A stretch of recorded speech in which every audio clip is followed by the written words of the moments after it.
machine for editing film. But you know, when we say that we're editing or cutting a film, we aren't really saying enough. They called Orson Welles a failed genius who destroyed his own career. But Beatrice Welles found something in her father's private papers that tells a different story. FBI surveillance, burned footage, threats from media tycoons, and a shocking discovery about why Orson Welles really left Hollywood. After decades of silence, his daughter reveals the devastating truth about the man who made Citizen Kane and the forces that brought him down. Orson Welles was born on May 6, 1915, in Kenosha, Wisconsin. His father, Richard, was an inventor who made a lot of money by creating a bicycle lamp. His mother, Beatrice, was a talented pianist who loved music. Even though his family had money, Orson's childhood was not happy. His older brother, Dickie, had learning problems and was sent away to live in an institution. This left Orson as the center of attention for his parents. Everyone focused on him, which might have made him feel special, but also created pressure. When Orson was 6, his parents split up. He moved with his mother to Chicago, where he was surrounded by art, music, and theater. This opened a new world for him. During this time, a family friend, Dr. Maurice Bernstein, became very close to them. Orson called him Dada. People often wondered about Dr. Bernstein's relationship with Orson's mother, and it caused gossip. When Orson was just a baby, Dr. Bernstein called him a genius. This idea stuck with Orson as he grew up, making him feel he always had to prove himself. Tragedy hit Orson when he was 9. His mother died of hepatitis just a few days after his birthday. Orson was devastated. His mother's love for music had shaped his early years, and losing her left a big gap in his life. At her funeral, a string quartet played, just as they had often performed in their home before. This moment, full of music and sadness, stayed with Orson forever. After her death, Orson lived with his father and Dr. Bernstein. But his father, who had once been successful, was now drinking heavily and struggling with life. They traveled together to places like Jamaica, but it wasn't a happy time. His father's drinking made things worse. When Orson was 15, his father died alone in a hotel room. He had been drinking heavily, and his health gave out. Orson felt terrible guilt because he had refused to see his father unless he stopped drinking. This guilt stayed with him for the rest of his life. After his father's death, Orson had to choose who would take care of him. He chose Dr. Bernstein, the same person who had called him a genius when he was a baby. Despite all this sadness, Orson was a gifted child. He was good at many things. His mother had taught him piano and violin, and he was excellent at both. He also loved drawing and painting. He even studied art for a short time in Chicago. But what Orson really loved was magic. He became very good at tricks and illusions and used these skills later in his theater work. At school, Orson found his true passion, acting. He directed and acted in plays, often doing multiple roles. He even adapted a Sherlock Holmes story for the school's radio, which was his first experience in the medium that would later make him famous. At just 16, Orson traveled to Europe to follow his dreams. In Dublin, Ireland, he walked into a famous theater and lied, saying he was already a Broadway actor. This bold move got him a role in a play. His performance impressed everyone, and it became his first big acting job. While in Dublin, Orson didn't just act. He designed sets, worked on lighting, and even wrote plays. He loved learning every part of theater. Orson stayed in Ireland for a year, acting and growing as an artist. After that, he traveled to places like Morocco and Spain, soaking in stories and experiences. All these adventures shaped his creativity and prepared him for the incredible work he would do later in his life. At 20 years old, Orson Welles created a version of Macbeth in 1936 that became legendary. He changed the play's setting to a fictional Caribbean island inspired by Haiti and worked with John Houseman to cast only black actors. This was a bold and new idea for the time. The play, called Voodoo Macbeth, opened at the Lafayette Theater in Harlem on April 14, 1936. The excitement around it was massive. 2 days before the premiere, a free preview drew thousands more people than the theater could hold. On opening night, the streets around the theater were packed with crowds and blocked traffic for 5 blocks. Instead of witches, Welles added Haitian voodoo rituals to make the story feel fresh and real. When the play ended on opening night, the audience loved it so much they rushed the stage to congratulate the actors. Welles later called this his greatest success. The play ran for 10 weeks in Harlem and then moved to another theater for 2 more weeks, selling out every show. It got great reviews and helped highlight African-American talent in theater. This production made Welles a name to remember and showed his ability to think differently. In 1937, Welles and Houseman decided to start their own theater group. They had only $100 but founded the Mercury Theater, which quickly became famous. Their first play was Julius Caesar. Welles, only 22 years old, directed it in a way no one had seen before. He used modern costumes and set the story in fascist Italy, drawing attention to the rise of fascism in Europe. Critics loved it and called it bold and groundbreaking. The Mercury Theater became known for its creativity and great actors. The group included people who would later become Hollywood stars, like Joseph Cotten and Vincent Price. Welles used clever stage designs too. For Julius Caesar, there was no curtain, and red lights under the stage created a dramatic atmosphere. The play looked and felt like Nazi rallies, making it even more powerful. The theater continued with other successful plays, and their work became so important that years later, a plaque was placed at the original theater to honor Welles and his team. In 1938, Welles made radio history with The War of the Worlds. On October 30th, the Mercury Theater on the air broadcasted a live version of the story. Welles made it sound like a real news report, with fake updates about an alien invasion. Some people tuned in late and missed the part explaining it was fiction. They thought the invasion was real. The show caused panic. Some listeners ran out of their homes, hid in basements, or tried to protect themselves from what they thought was poison gas. The story took place in Grover's Mill, New Jersey, which made it feel real for many listeners on the East Coast. Newspapers criticized Welles and CBS, calling the broadcast irresponsible. But studies later showed that many listeners didn't even realize it was about aliens. They thought it was a natural disaster or a German attack, which reflected the fears people had just before World War II. This broadcast showed how powerful radio could be and how it could influence people's emotions. It also made Welles even more famous. He became known as a genius storyteller who wasn't afraid to take risks, paving the way for everything he would do next. When Orson Welles was just 24 years old, he signed a contract with RKO Pictures that shocked Hollywood. This happened on July 22, 1939, followed by a detailed agreement in August. The deal gave Welles complete control over his movies, which was something no one in Hollywood had ever had before, especially not someone as young as him. Welles could write, direct, produce, and act in 2 movies. For the first, he would get $150,000 plus 25% of the profits.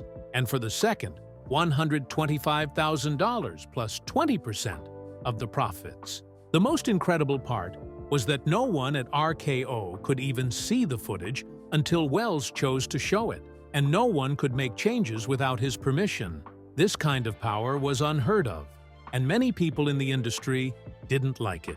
Some, like Louis B. Mayer, even tried to buy the rights to Welles's first film just to destroy it. Welles himself later said he regretted having so much power so young, calling it absolute power. In 1941, Welles made Citizen Kane, his very first movie. It premiered on May 1st in New York, and Welles, at only 25, directed, co-wrote, and starred in it. He played the lead role of Charles Foster Kane, showing the character's life from age 25 all the way to 75. The movie's budget was $839,727, which was a lot of money then, but Welles stayed under the $500,000 limit set in his contract by using clever budgeting. He cast actors from his Mercury Theater group, most of whom had never been in a movie before. This worked out well because they were stage actors and could follow Welles's directions to create striking scenes. The movie's cinematographer, Greg Toland, was so eager to work with Welles that he volunteered for the project. When it first came out, Citizen Kane didn't make much money. It barely earned back what it cost to make. It did get 9 Oscar nominations, but it only won 1 for Best Original Screenplay, which Welles shared with Herman J. Mankiewicz. That was the only Oscar either of them ever won. Even though it wasn't a big success at first, the movie later became one of the most celebrated films ever. Critics still call it the greatest movie of all time, and it topped many polls for decades. The film was groundbreaking in many ways. One of the biggest innovations was its use of deep focus cinematography. This technique made everything in the frame, from the front to the back, look sharp and clear. A famous example is the scene of young Kane playing in the snow, where both Kane and a far-off fence are in perfect focus. Welles also used his radio experience to create incredible sound effects.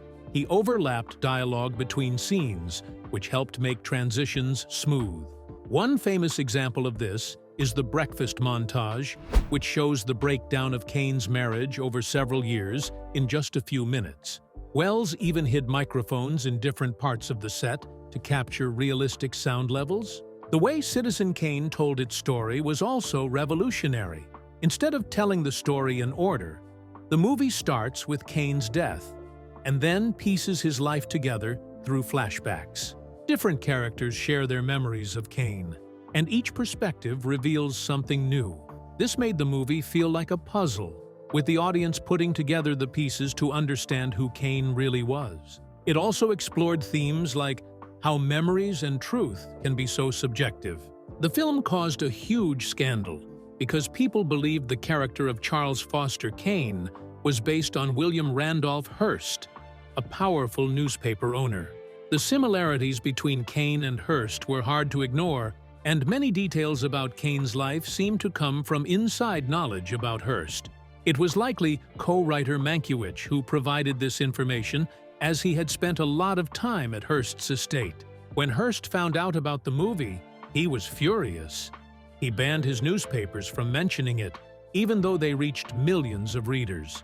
He accused Welles of being a communist, which led to an FBI investigation. He also pressured theaters not to show the movie and offered to pay RKO the entire cost of the film, $842,000, to destroy all copies of it. RKO refused, but Hearst's actions hurt the movie's release. Many theaters avoided it, and those that showed it faced boycotts. One memorable moment happened the night Citizen Kane premiered in San Francisco. Welles and Hearst ended up in the same elevator. Welles, never one to shy away from drama, invited Hearst to the screening by saying, "Mr. Kane would have come." Hearst didn't say a word and left the elevator. That brief encounter summed up the tension between the daring young filmmaker and the powerful media tycoon, a rivalry that would shape both their legacies. Orson Welles had a brilliant mind, but his career was filled with struggles and heartbreak. After making Citizen Kane, which many called a masterpiece, he started working on The Magnificent Ambersons in 1942. Welles loved this project and put everything into it, creating a 131-minute version he thought was perfect. But while he was in Brazil working on another film, It's All True, the studio, RKO Pictures, took control of Ambersons. They cut over 40 minutes, rewrote the ending to make it happy, and even burned the original footage, so no one could ever see Welles's version again. They did this because test audiences didn't like the movie and wanted something more cheerful. Welles was crushed. He had poured his soul into scenes like a beautiful 20-minute ballroom sequence and a quiet, sad ending showing a man walking alone in a changed town. When he saw what they had done, he said, "They destroyed Ambersons, and it's all true, destroyed me." This event marked the start of his struggles with Hollywood, and people still wonder how amazing his original version might have been. This was just one of many battles Welles fought. He started so many films, but finished so few because of studio interference or money problems. It's all true. The project he went to Brazil for was completely abandoned, even though he had filmed a huge amount of footage. In the 1950s, he worked on Don Quixote, a new take on the classic novel, but it was never finished, even after decades of work. Then there was The Other Side of the Wind, a film about Hollywood itself. Welles worked on it for 15 years, but it ran into legal and financial problems, and he couldn't finish editing it before he died.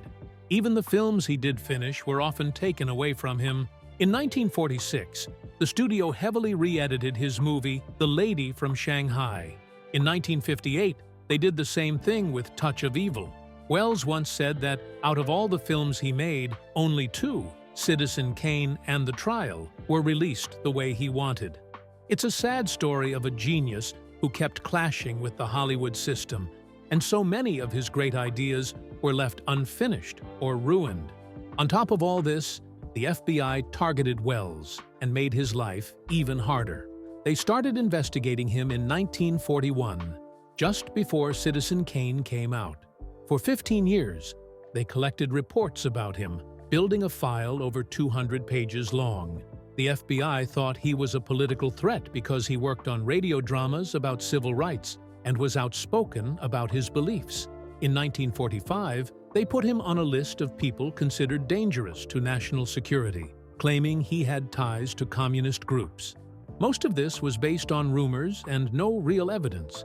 Some reports said he was planning a scheme in Brazil, while others accused him of doing secret work for President Roosevelt.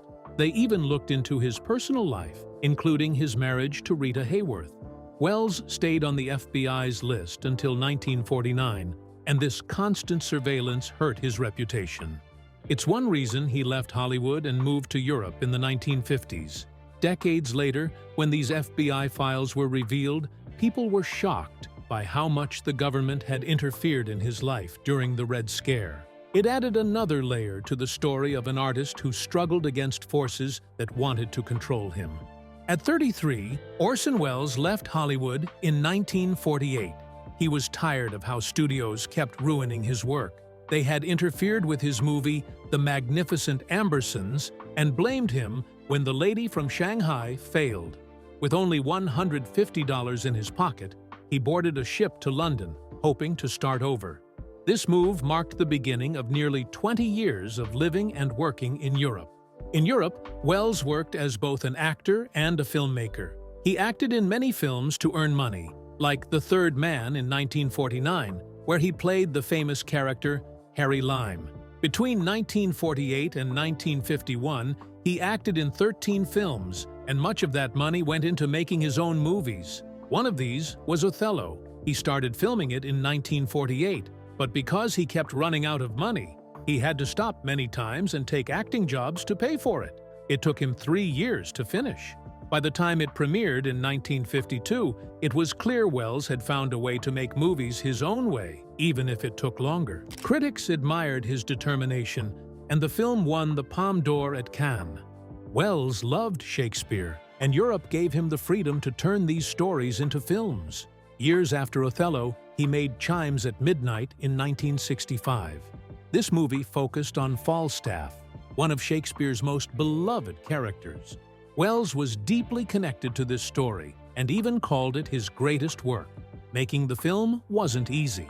He filmed it in Spain with a small budget and had to pawn his belongings just to keep it going. When it was finally done, critics praised it, especially for its battle scenes. These scenes later inspired movies like Braveheart. But life in Europe wasn't all success. Welles struggled to get enough money for his projects, and many of them were never finished. One of these was Don Quixote. He started it in 1955 and filmed in Mexico, Italy, and Spain for years, but it remained incomplete. Another unfinished film was The Deep, based on a novel. Filming stopped when one of its stars, Lawrence Harvey, passed away. Welles also worked on The Other Side of the Wind. He started it in 1970 and said it was almost finished by 1972, but legal and money problems kept it from being completed in his lifetime. To pay for these projects, Welles had to take on roles he didn't enjoy. He acted in movies like The Long, Hot Summer, and even did voiceovers for ads, like a beer commercial. He felt frustrated that these jobs distracted him from making films. Still, he found creative ways to keep working.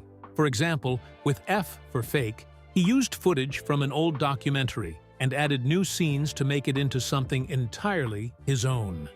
Welles didn't give up on Hollywood entirely. In 1956, he returned to direct Touch of Evil. He convinced Universal Studios to let him direct, but they took over editing without his permission. He sent them a long memo explaining how they could fix it, but they ignored most of his ideas. Even so, the film became a classic over time. Welles kept trying to make new movies, but he couldn't always find the money. In his last years, he was still hopeful about future projects. Just days before his death in 1985, he appeared on a TV show talking about his plans. He said he started at the top of Hollywood and worked his way down.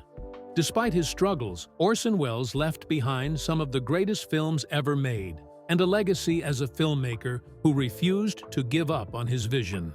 Orson Welles had a personal life filled with drama, just like his films. His first marriage was to Virginia Nicholson when he was only 19 years old. They got married on November 14, 1934. But Virginia's family wasn't happy about it. To please them, the couple held a second formal ceremony on December 23rd. Welles, always theatrical, borrowed a fancy suit from a friend for the occasion. They had a daughter, Christopher, on March 27, 1938. But Welles was often away and had affairs, which made things hard for Virginia. Their marriage ended on February 1, 1940, just as Welles began working on Citizen Kane. His second marriage was to the famous actress Rita Hayworth. They got married on September 7, 1943, at a courthouse in Santa Monica during a break in one of Rita's photo shoots. They had a daughter named Rebecca, born on December 17, 1944. Welles's behavior didn't change, though. He still had affairs, and Rita, wanting a stable family, found him too unpredictable and moody. Their marriage didn't last, and they divorced on November 10, 1947. Welles's third marriage was to Paola Mori, an Italian actress. They married on May 8, 1955, just 2 days before Welles turned 40. This marriage lasted until Welles's death in 1985, but it wasn't a typical marriage. In his later years, Welles lived with a mistress, Oja Kodar, a Croatian actress much younger than him. Even with this unusual arrangement, he stayed married to Mori and often returned to her. Welles had 3 daughters from these marriages. Christopher, his first, had a difficult relationship with him. Rebecca, his second, had a complicated life. At 21, she secretly gave birth to a son on March 31, 1966. But he was given up for adoption. Welles never knew about his grandson, Mark McCarrow, who only learned about his famous grandfather later in life. Tragically, Mark died in 2010. Welles's youngest daughter, Beatrice, born in 1955, became the manager of his estate after he passed away. She even acted in a few of his later films. Despite his fame, Welles had big money problems. Even though he made a lot of money from acting, he spent it just as quickly. At one point, he almost agreed to appear on the TV show The Love Boat for $75,000, but decided not to, joking that he wanted his gravestone to say, "He never did The Love Boat." To fund his projects, Welles lived like a wanderer, moving from place to place in search of money to finish his films. He worked on movies like Othello and The Trial in bits and pieces, often starting and stopping as he ran out of money. Welles loved to live extravagantly. He drank a lot, smoked huge cigars, and refused to compromise on his ideas. This made it hard for him to work with Hollywood studios. By the end of his life, he was forced to take on small, odd jobs, including commercials, just to keep working on the films he loved.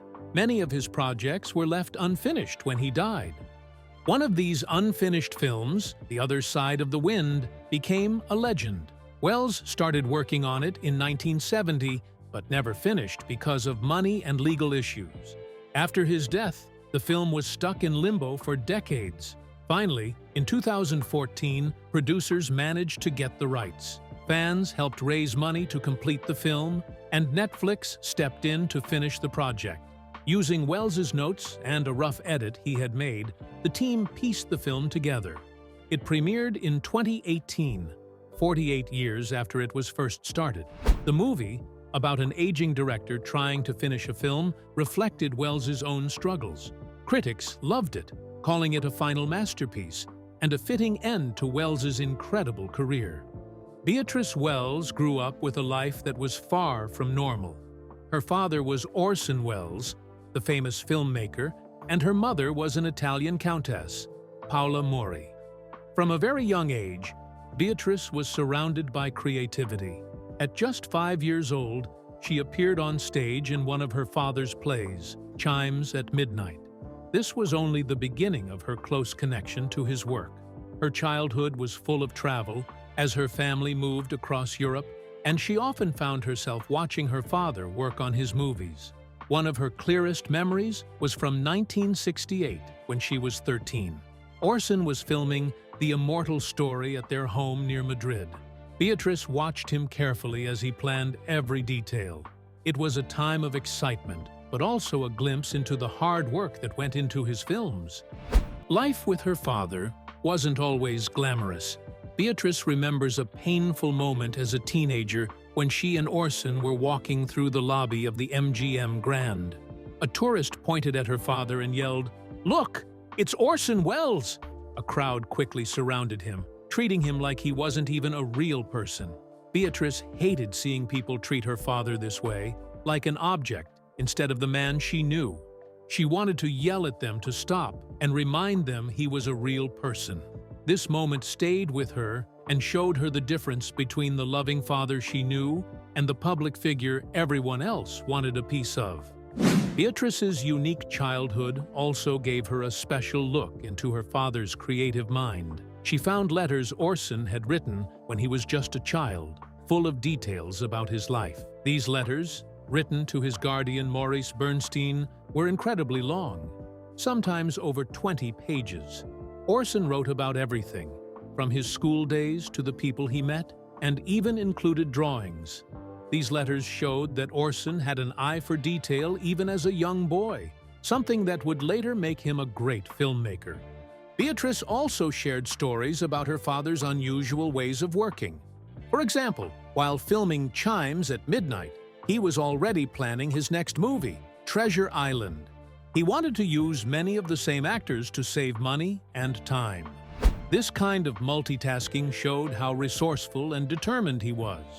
Orson always believed in trying new things, even if they seemed impossible.